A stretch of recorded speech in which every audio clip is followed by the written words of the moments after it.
ॐ पूर्णाहुतिमुत्तमाञ्जुहोति सर्वं वै पूर्णाहुतिः सर्वमेवाप्नोति अथवा इयं वै पूर्णाहुतिः अस्यामेव प्रतितिष्ठति सात्यायै सायुधायै श्रीशक्तिपरिवारायै उमामहेश्वर पार्षदाय नमः। एते गन्धाक्षतकुङ्कुमफलताम्बूलसहितान् महापूर्णाहुतिं समर्पयामि नमः स्वाहा।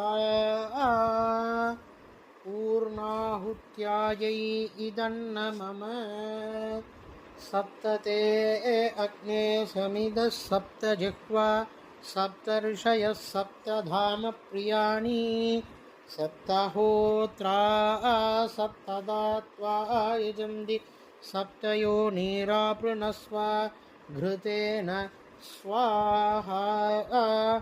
अग्नये सप्तपते समिध्यमानायै तन्न मम